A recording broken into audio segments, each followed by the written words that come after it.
Welcome to another episode of Achievements, where we celebrate the remarkable journeys of extraordinary individuals.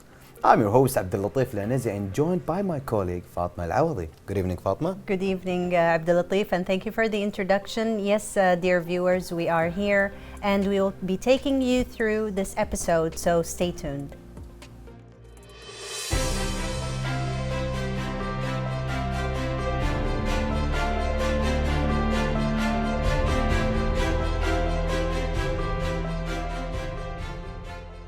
The things a person has done make up his or her identity. One of the most important ways to measure your success is by looking at your most important accomplishments. Colleagues, competitors, and the general public can tell how successful a person is by looking at what they have done. Most of the time, it pays off to work hard. Most people think that having a lot to be proud is a sign of a successful life. When you finish a task, you beat problems or other people to achieve something. People have to work together to reach a difficult goal. If help is needed, everyone should be ready to pitch in and work together. There are many ways to reach a goal, but in the end, it's up to you to decide how it will affect your life. Some people want to be rich and well known on their jobs. Some people think that even small wins are good reasons to throw a party. We are all different, so we all think differently about everything. In the end, though, everyone wants to be happy, and everything you do in life will help you to get closer to that goal.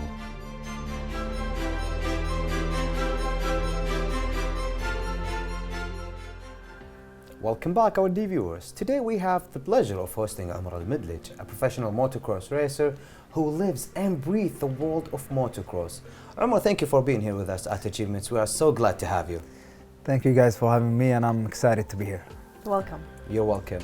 So, Omar, can you tell us about your passion exactly about the motocross? When it did happen inside your heart, and when did you pursue it professionally? Actually, I remember I had my first bike in 2010, 2011. As a Kuwaiti kid, I have a dirt bike. I'm in love with the bikes. I have a good relationship with the bikes. But I use the bike on the street, on the sand, in chalet, bneider, free riding. And I remember back of the time, there is a motocross track. But back of the time, I don't know what the means of motocross, but there is a motocross track. And I saw a lot of Kuwaiti motocross riders riding on the track. And I think my spirit lead me to the track. And from That's this amazing. moment, it grew inside your heart. yeah, You exactly, loved it. 100%. Yeah. I think it's really special. It is, and it's very impressive. Actually, transitioning from a passion to a competitive career is actually impressive. Tell us about how you developed your skills in order to make this career. Yeah, actually I remember the first time practicing for a motocross with the old Kuwaiti motocross riders. So I saw the track, the bikes and the Kuwaiti motocross riders, and they teach me how to ride. And I'm like, this is my bike and this is the track. And I put, of course, the passion, it moves me, like I put targets and goals. And back then I work on my skills, and like they said, if the passion, it's like the keys, you can open any doors. Exactly. So so I move and reach a lot of targets, and It's good. It feels better right now when you have a professional career, right? of course, yeah. I think it's really special also. So can you tell us exactly how did you feel when you transitioned from riding it in the public streets and from a passion, let's say, into a professional career? Where do you think is better when you ride your bike? Was it maybe like in a regular track, or let's say on a competitive race? No, of course in the competitive You race. feel the better feel? Of course, because to be honest, riding the bike on the street, on the sand, which is the wrong way, you use the dirt bikes. But I have a passion, like I need to be a champion, and I need to compete in races in Kuwait. Yeah. So like I said, I put goals, and my passion moved me to the goals. I reached the goals. I need to race. So the motocross track, it's more fun. But like I said, using the bike on the street for the free riding is just for fun. Yeah. But It's actually, I think it's wrong to ride the dirt bike on the streets, right? yeah, Because you only can ride it on the sands, and especially when a license plates. exactly. Because a lot of people may take the wrong message and they drive it on the streets, the public street. They put themselves and the other people's on which danger. is dangerous. Yeah. Oh, Yeah. so it's actually illegal and not It's just. illegal. Is it bad for Not the the bike regular too? motocross. Yeah, It's- not yeah. the regular bike. It, Yeah. it's not good for the piston.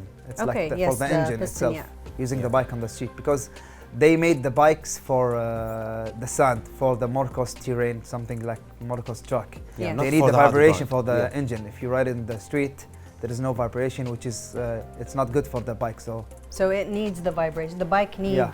the rugged roads and okay. Yeah. It likes it more, I think.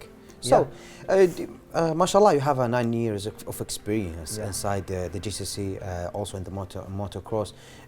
You have this experience, you have competitive that you won a lot. Congratulations on them. Clearly Thank that, mashallah, you have. And I don't think that's all of it. So, can you tell us about your most memorable moment inside your life that you have during your journey in the GCC competitives? I remember my first race out of Kuwait. Yeah. In Dubai, in Jabal Ali track, because I used to it in Kuwait. I know all the riders, the Okay. Kuwaiti riders. I know them. I know like Abdul Latif, I can pass him.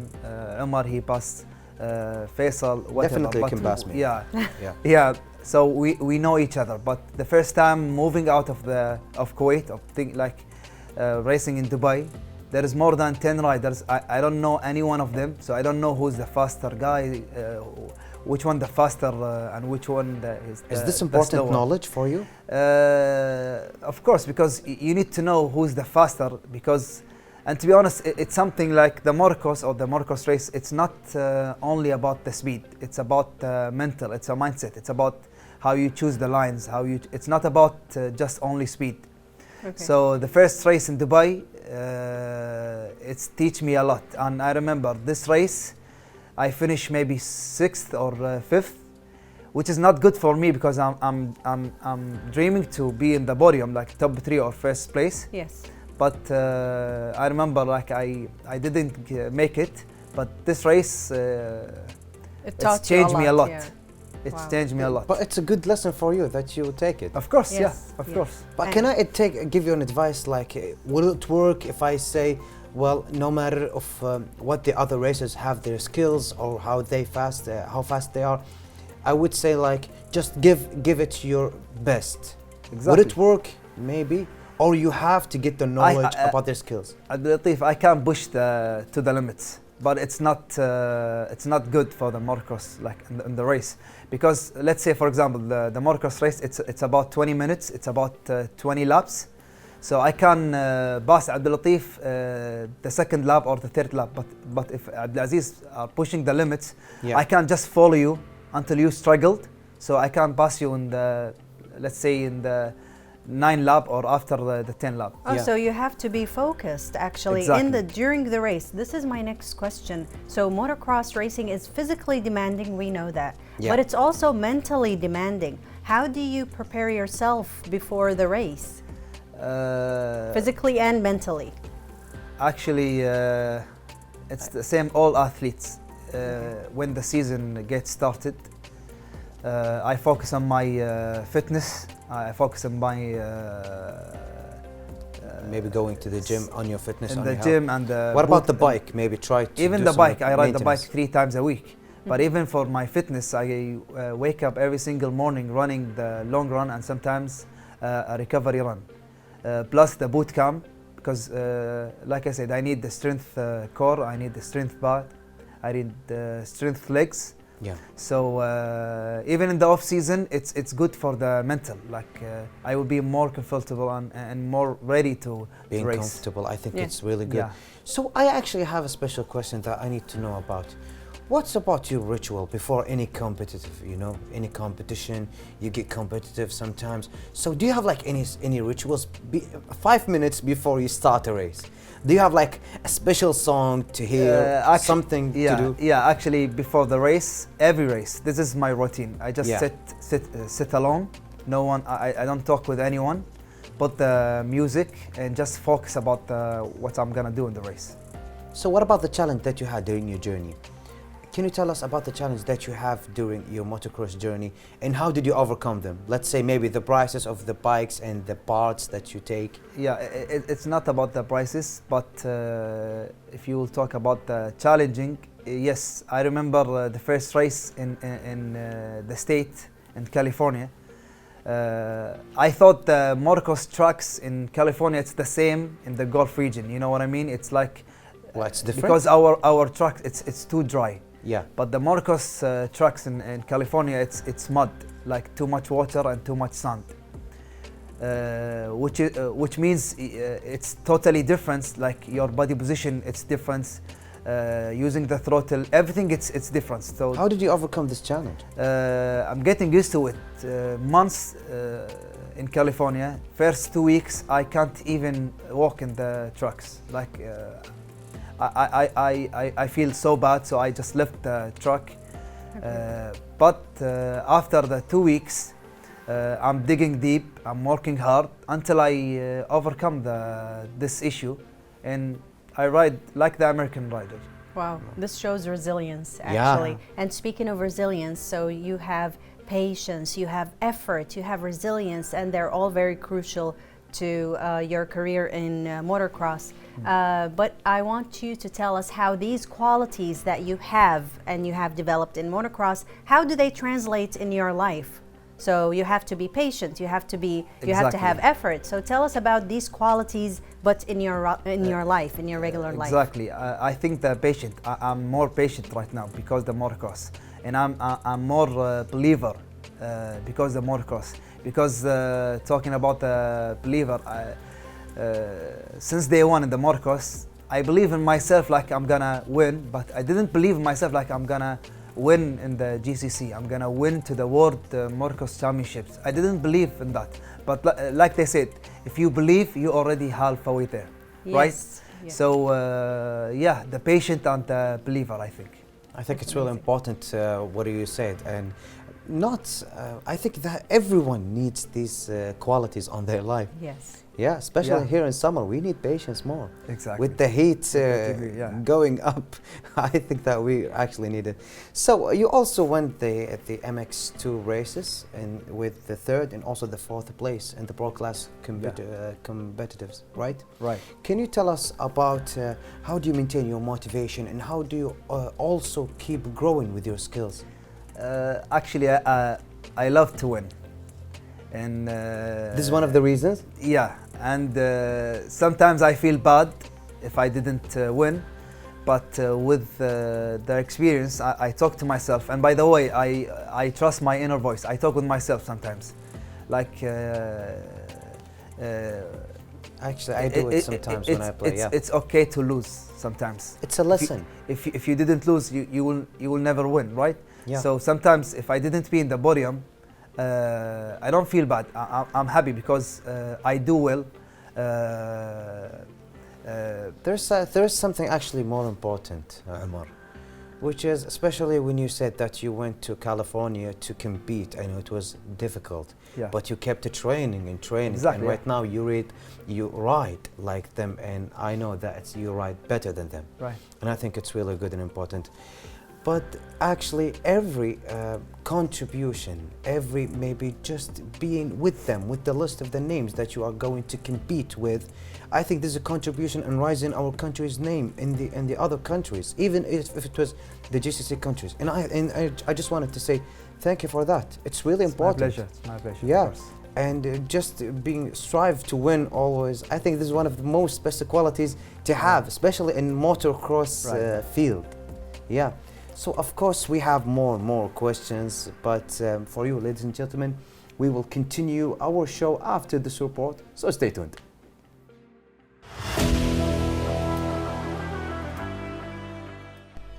Omar al-Midlij is a professional motocross racer.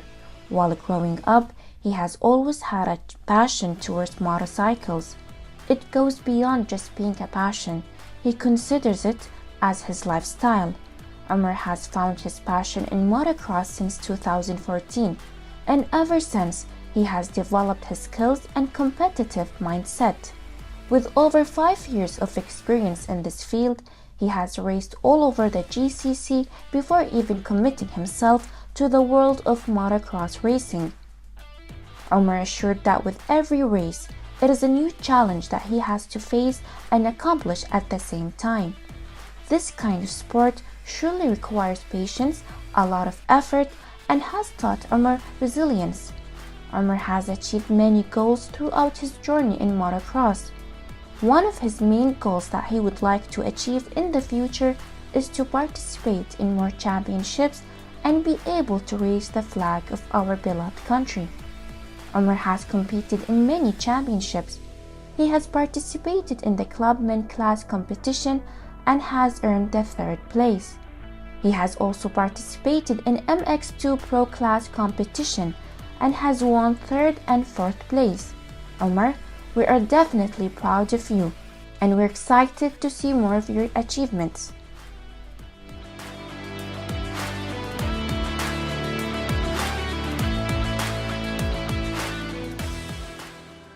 Welcome back, dear viewers, and we are still here today with our guest, Mr. Omar al-Midlij. Now, I want to ask you, Omar, your aspiration to represent your country in championships is commendable, and we applaud you for that. I want you to tell us, what steps are you taking for you to achieve this goal? Like, how do you envision raising your country's flag on international stage? To be honest, it's big responsibility to me to represent you guys, to represent my country, and of course it's my pleasure. But of course, if I'm gonna do everything, I'm gonna fight for my country. I'm gonna do everything in the track just to win, to raise the Kuwaiti flag. And there is a lot of things. I learn a lot of things to be patient in the track, and I know no need to rush. And I need to control my emotion, and I need to control my mind to win the race, because it's all about points. So this is the biggest thing happened to me. It's to raise the Kuwaiti flag and to win a good positions. You're actually doing something perfect. Yeah. Yes, yes, And you are that's doing it amazing. perfectly, because we already heard about Omar al-Midlij competing, rising our country's name. And of course, thank you for that one more time. But how do you manage to balance between giving it your full speed, your best of your performance, with the safety is ensured? How do you keep these two balanced? Like I said, I need to control my emotion. I'm gonna give you an example. If I start the race when the gates drop and the 45 riders just go fast, if I didn't control my emotion, maybe I will fall down. We will have a crash, because I just need to pass. Right now, I will push the limits, which is wrong. So I need to control myself and do everything in the mind, not in the emotion. So, like I said, it's all about controlling your emotion. I think it's perfect. Yeah. It is. And speaking about passion, you've mentioned that once you have passion, you can turn it into career. Now, a lot of people and a lot of enthusiasts want to do what you're doing. What piece of advice would you want to give them? Like I said, just believe in yourself. Because I remember as a kid, I didn't believe in myself like I'm gonna do it, but there's nothing impossible. Everything is possible. Just believe and you're halfway there. Just work hard, put targets, and of course there's sacrifices, because I'm gonna tell you something. One of the sacrifices, I don't travel with my friends, I don't travel with my families. All my time on the bike, I'm digging deep, I'm working hard, I'm going Either to the training gym. or competing. Yes. I invest all my money on the bikes, and the main reason is to have a good bike, a good school academy in California, to win and to reach one of my goals. And I reach a lot of goals, but there's more to come. So the only advice, just believe in yourself, and you're halfway there, and you will make it. You will make it, definitely, and I think it's really important. But to get more into your personal life, apart from racing, do you have any other activities that complement your life, your own personal growth on your life? Like, let's say, maybe going to the gym, or maybe any other hobbies that you have during on your life? Yeah, I go to the F45 boot camp gym. This is my lifestyle every single morning, and there's a team. I go with them out to run, and I ride horses because even riding the horses, it's helped me to have a strength back and strength legs and strength core.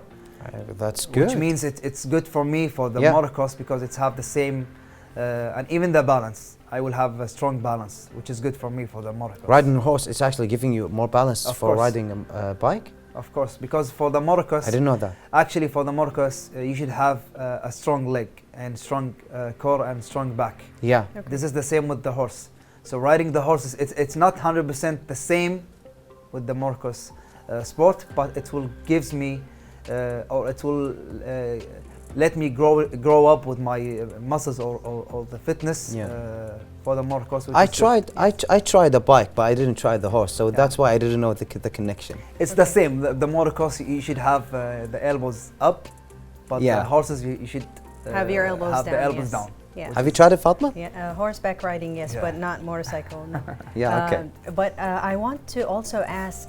Now, you've mentioned to me and Abdulatif that you know all the riders in Kuwait, and that you know some of them now in the GCC, right? Now that you've become more Yeah, international.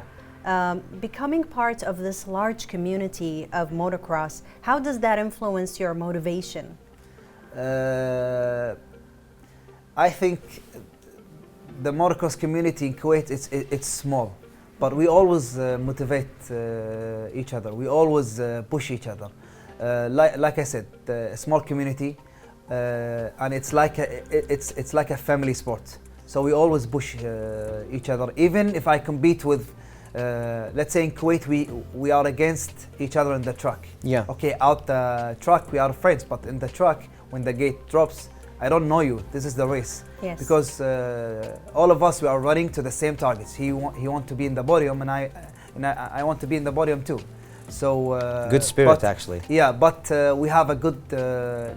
If anyone will pass me in the truck, he will pass me clean. There is no dangerous pass. And like I said, we push each other. If I didn't win, but Abdulatif win, I go and I shake his congratulate hand, him. and Thank you. that's it. So Thank we motivate each other in Kuwait, Yes. and yeah, I think it's Definitely. really important what you said. Yeah. You have the good spirit. I wish that we have the spirit in football. you should Yes. have a good personality And inside the sportsmanship. truck and outside the truck. Yes, so that's very good sportsmanship when you want your friend to win, but it's your goal to win too. Exactly. So yes, there's, So no one there's a loses. balance. No. Yeah, and no Yeah. one loses there. If you- Except if- when you go at the if you GCC, win you or- go if together. you win or if you lose, it is what it is, right? But Yeah.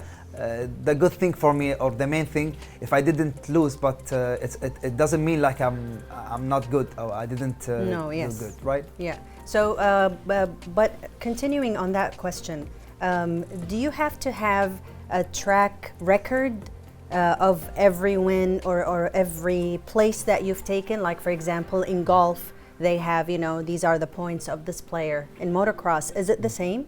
In motocross, it's every race or every round there's a points. If I win Okay. the first place, I You take have the points. 25 points. Okay. If I win second, it's 23 points. I So think if it's you- fun. Yeah, for the championship in Yeah. Kuwait. In the GCC, the same stuff. So knowing that the motocross is actually in the field of adrenaline rush. Oh, It's yes. actually one of the sports that course. when you go inside on the bike inside the competition, you have this adrenaline rush. Can you describe the feeling that you have during a competition? Let's say one of the competitions in California, exactly after you mastered their field. Can you remember the feeling that you had? Yeah, of course. I remember the feelings before the race, but after the gate drops, I don't remember anything. I just Your eye was push focused. myself, Yeah. and I just remember the throttle. But like I said, it's not about I can't even think what I'm gonna do Yeah. before the race. But I think it's really good when you have this rush inside your heart about the adrenaline when you go and compete. Because for me personally, I didn't compete with the competitions or races, but I tried multiple times to have like a sports hobby to try this adrenaline rush. It's the rush that takes you there, right? Yeah. Right, yeah. I believe. So, wait, do you have that rush once the race starts or even before? No, once the race starts. Okay, and also your journey showcases the dedication required for success. Are there any specific collaborations or support within your motocross community? Teamwork? It's yeah. I have a team work. It's called the Nitro Racing Team, which is all of us Kuwaiti riders. Okay, We but you work ride on- individually, I'm sorry? Yeah, yeah, Yes. yeah. We ride. We are individual. Yeah. But in the end of the day, we are on the same team. Of course. Like I said, the Kuwait motocross, it's the small community, and we're racing individual. Yeah. Okay. But each one of you actually representing the country when you go outside the country. So I think that all of you are in the same national team. For me personally, I don't know about the national team, but for me personally, I think that as long as you represent Kuwait outside Kuwait, that means inside Kuwait, you're also a teammate. Right. But when the gates drops and the race starts, I'm not responsible of anything. So Yeah. I don't. Correct. Yeah, Yeah. and but of course you have a vision about the future of the motocross here in Kuwait. How do you see that this field will grow more in Kuwait, and do you think that you will have an impact into this future? To be honest, if there is a support from the government, to be honest, Yeah, it will be a school academy. Because if there is a school academy without the government support, it will not have a new generation. We have a school academy in Kuwait, but it's no one support them. It's like because I know there's a lot of Kuwaiti kids, but no one support them. So with the government support, I think we will have a new generation. Okay, and is this one of the things that you aspire to? Because I was going to ask you also, what are your aspirations for the future? What do you see from goals and achievements that you want? Because mashallah, you have a lot of achievements and you Yeah, have a lot of mashallah. goals now, but we want more. So what do you think about your future goals? I still I have goals to win the California and the AMA races. The AMA, which means the American Motorcycle Association organization, Yes. which is the biggest motocross races in the state. So I need to win them, and I need to go next November to win the World Vit Motocross Championship, which is the World Motocross Championship, Okay. for the second time. yeah. Are you prepared for it? Yeah, I'm ready to go. You're ready? Yeah. Inshallah. Inshallah We got you will. our hopes on you, but no pressure. But Yes. inshallah, you will get it. Yeah. But just to know one thing before you go, only competing is actually a contribution to rising our country's name. So thank you from now. It's my pleasure. From now, thank you, Amr Al-Midlij, for contributing and rising our country's name. If you won, congratulations. But of course, you have a commendable commitment to this sport. And can you tell us about where our individuals, where our dear viewers can follow you and to know more about your races? I have an account on Instagram, and it's public account. I put everything about the motocross, my lifestyle, and I have highlights for all races and my let's say my trip to California since day one. It will be helpful for them to Yeah. contact me, and anyone just Anyone feel free can- to ask me, and I'm gonna help. Because Thank you. one day I remember I was one of the kids, and I need one of the old motocross, Kuwaiti motocross racers to teach me or to answer my questions. And right now, So- you are one of them, so you can lead the knowledge so I'm free and lead to the do generation. anything for them, of course. and Thank for you. the Oh, that's sport. amazing. Yeah, That's amazing. of course, our episode has come to an end. Do you have one last advice or one last thing to say to our viewers? Just last, I have something to tell all the kids, for the Kuwaiti motocross kids in the school academy, of course with the captain Muhammad Ja'far. Just one advice, just believe in yourself, and put targets, and don't waste your time for waiting for someone to believe in you. If you believe in yourself, it's fair enough. This is fair enough. Just move forward, push to the limits, and you will make it. Inshallah. That's amazing. That's actually very well put. Thank you, Umar, for sharing your incredible journey with us today, and thank you for your passion in motocross and your determination, because for those you excelled truly, and it's very commendable. And we wish you continued success on and off track. Thank you. We wish you that, of course. And to our dear viewers, thank you for joining us on this episode of Achievements. We hope Umar's story has inspired you to pursue your passion and embrace the thrill of pushing your limits. Stay tuned for more inspiring stories on the future. We will see you tomorrow, and goodbye for now. Goodbye.